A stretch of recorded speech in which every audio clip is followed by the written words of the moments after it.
मेरा मानना है कि अब नरेंद्र मोदी को प्रधानमंत्री पद से इस्तीफा देकर दोबारा चाय बेचनी चाहिए। 56 इंच का सीना है, नाक रगड़ कर जीना है। नरेंद्र मोदी सरेंडर मोदी हो गए हैं और नरेंद्र मोदी इस देश के सबसे नकारा प्रधानमंत्री साबित हुए हैं। नकारा? सबसे नकारा, सबसे विफल, सबसे कमजोर प्रधानमंत्री। 2016 में मोदी ने जब नोटबंदी की थी तो उस समय बहुत ढोल नगाड़ों के साथ उन्होंने कहा था कि नोटबंदी से आतंकवाद की कमर टूट जाएगी। अभी 2025 चल रहा है, ये 9वां साल है नोटबंदी का, और क्या हुआ? उतने ही है सक्रिय आतंकी। इसी तरह मोदी ने जब कश्मीर से धारा 370 हटाई थी तो कहा गया था कि हमने नेहरू की गलतियों को सुधार दिया, अब तो सब ठीक हो गया कश्मीर में। और उसके बाद देखिए पुलवामा कांड हुआ था 2019 में, उसमें सीआरपीएफ के 40 लोग शहीद हुए थे। आज तक पुलवामा कांड की जांच रिपोर्ट सार्वजनिक नहीं हुई है। तो मोदी जी को जवाब देना चाहिए कि आप कश्मीर में कहते हैं कि इतनी कड़ी सुरक्षा है कि एक परिंदा नहीं पर मार सकता है, तो ये 350 किलो आरडीएक्स कहां से आ गया? और उस समय जो गवर्नर थे कश्मीर के, सतपाल मलिक, उन्होंने बार बार ऐसे बयान दिए हैं जिससे मोदी सरकार कटघरे में खड़ी होती है। और अब देखिए पहलगाम का कांड हो गया। तो ऐसा इसलिए हो रहा है क्योंकि नरेंद्र मोदी ने बिल्कुल देश को खोखला कर दिया है। सेना को देखिए, अब भारतीय सेना में नियमित बहाली नहीं होती है, अब सेना में अग्निवीरों की बहाली होती है। और मोदी जी के चमचे कहते हैं कि मोदी जी 18-18 घंटे डेली काम करते हैं। तो किसके लिए काम करते हैं? गौतम अडानी के लिए काम करते हैं ना, जो मोदी जी के मालिक बैठे हुए हैं, गौतम अडानी पूंजीपति, कि किस तरह अडानी का मुनाफा बढ़ाया जाए, कैसे अडानी का प्रॉफिट बढ़े। पहलगाम कांड के दूसरे खलनायक हैं हमारे जो तड़ीपार गृह मंत्री अमित शाह। अब पछताए होत क्या, जब चिड़िया चुग गई खेत, अब जाकर घड़ियाली आंसू बहाएंगे और रुमाल से नाक पोंछेंगे, उससे क्या होगा? देश की सुरक्षा, आंतरिक सुरक्षा का भार होम मिनिस्टर पर रहता है और अमित शाह होम मिनिस्टर की कोई ड्यूटी करते हैं? साल भर यही करते हैं कि उस राज्य में सरकार गिराओ, उस राज्य में सरकार बनाओ, वहां शिवसेना को तोड़ दो, वहां एनसीपी को तोड़ दो, वहां एक विधायक 50 करोड़ में खरीद लो, वहां 2 विधायक 75 करोड़ में खरीद लो, अ, वहां पर ऑपरेशन लोटस कर दो, यहाँ पर राजभवन में 5 बजे सुबह में मुख्यमंत्री का शपथ दिला दो। ये गृह मंत्री 24 घंटे माफियागिरी करे, ऐसे देश चलता है? और नेशनल सिक्योरिटी एडवाइजर जो अजीत डोभाल है, उनके बारे में कहा जाता है कि एकदम जेम्स बॉन्ड के परदादा हैं, ये कर देंगे, वो कर देंगे, ऐसे हो जाएगा, वैसे हो जाएगा। और देखिए अभी कहाँ है डोभाल? क्यों ऐसे हमले हो रहे हैं? पिछले 22 तारीख को जिस तरह से आतंकी हमले हुए जिसमें कई टूरिस्ट की जान चली गई, उसके बाद देखिए नरेंद्र मोदी का एक वीडियो जो है काफी सुर्खियों में है। उन्होंने कहा था कि देखिए देश सुरक्षित हाथों में है। अभी हमारे साथ बातचीत करने के लिए पूर्व आईपीएस अधिकारी अमिताभ दास हैं। सर, देश सुरक्षित हाथों में है? अब खुद जनता देख रही है कैसे हाथों में है। देखिए पहलगाम में जो घटना हुई है कश्मीर घाटी में, इतने लोग मारे गए, 28 लोग मारे गए हैं, ये बहुत दर्दनाक हादसा है। और मेरा मानना है कि अब नरेंद्र मोदी को प्रधानमंत्री पद से इस्तीफा देकर दोबारा चाय बेचनी चाहिए। इस्तीफा दे देंगे? हाँ, इस्तीफा देकर दोबारा चाय बेचनी चाहिए। मोदी जी पहले भी चाय बेचते थे और अब देश समझ गया है कि ये आदमी चाय बेचने लायक ही है। अरे 56 इंच का सीना है सर। हाँ, 56 इंच का सीना है, नाक रगड़ कर जीना है। नरेंद्र मोदी सरेंडर मोदी हो गए हैं और नरेंद्र मोदी इस देश के सबसे नकारा प्रधानमंत्री साबित हुए हैं। नकारा? सबसे नकारा, सबसे विफल, सबसे कमजोर प्रधानमंत्री। और देखिए मैं दर्शकों को याद दिला दूं, 2016 में मोदी ने जब नोटबंदी की थी तो उस समय बहुत ढोल नगाड़ों के साथ उन्होंने कहा था कि नोटबंदी से आतंकवाद की कमर टूट जाएगी। अभी 2025 चल रहा है, ये 9वां साल है नोटबंदी का, और क्या हुआ? उतने ही है सक्रिय आतंकी।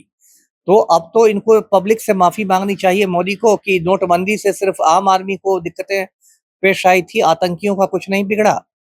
इसी तरह मोदी ने जब कश्मीर से धारा 370 हटाई थी तो कहा गया था कि हमने नेहरू की गलतियों को सुधार दिया, अब तो सब ठीक हो गया कश्मीर में। और उसके बाद देखिए पुलवामा कांड हुआ था 2019 में, उसमें सीआरपीएफ के 40 लोग शहीद हुए थे। आज तक पुलवामा कांड की जांच रिपोर्ट सार्वजनिक नहीं हुई है। उसमें 350 किलो आरडीएक्स का इस्तेमाल हुआ था। आरडीएक्स से खतरनाक विस्फोटक होता है।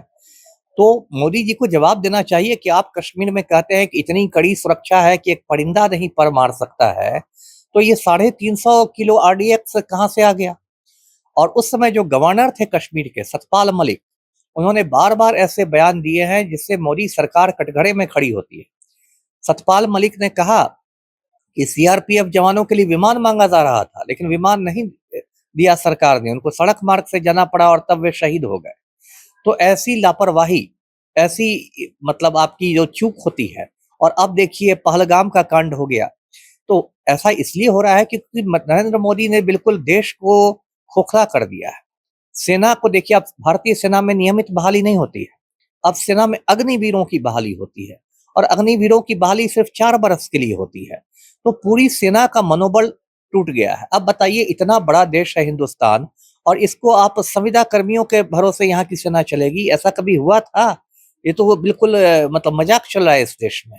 और मोदी जी के चमचे कहते हैं कि मोदी जी 18-18 घंटे डेली काम करते हैं। तो किसके लिए काम करते हैं? गौतम अडानी के लिए काम करते हैं ना, जो मोदी जी के मालिक बैठे हुए हैं, गौतम अडानी पूंजीपति, कि किस तरह अडानी का मुनाफा बढ़ाया जाए, कैसे अडानी का प्रॉफिट बढ़े। आम लोगों के लिए क्या काम हो रहा है? पहलगाम कांड के दूसरे खलनायक हैं हमारे जो तड़ीपार गृह मंत्री हैं, अमित शाह। देश की आंतरिक सुरक्षा का जिम्मा गृह मंत्री पर होता है। अमित शाह तो पहुंचे थे ना पहलगाम। अरे पहुंचे तो क्या हुआ है? तो कहते हैं ना कि अब पछताए होत क्या जब चिड़िया चुग गई खेत। अब जाकर घड़ियाली आंसू बहाएंगे और रुमाल से नाक पोंछेंगे, उससे क्या होगा? देश की सुरक्षा, आंतरिक सुरक्षा का भार होम मिनिस्टर पर रहता है और अमित शाह होम मिनिस्टर की कोई ड्यूटी करते हैं? साल भर यही करते हैं कि उस राज्य में सरकार गिराओ, उस राज्य में सरकार बनाओ, वहां शिवसेना को तोड़ दो, वहां एनसीपी को तोड़ दो, वहां एक विधायक 50 करोड़ में खरीद लो, वहां 2 विधायक 75 करोड़ में खरीद लो, वहां पर ऑपरेशन लोटस कर दो, यहाँ पर राजभवन में 5 बजे सुबह में मुख्यमंत्री का शपथ दिला दो। ये गृह मंत्री 24 घंटे माफियागिरी करे, ऐसे देश चलता है? माफियागिरी कर रहे हैं। विशुद्ध माफियागिरी है। अब माफियागिरी किसको कहते हैं? विशुद्ध माफियागिरी कर रहे हैं गृह मंत्री।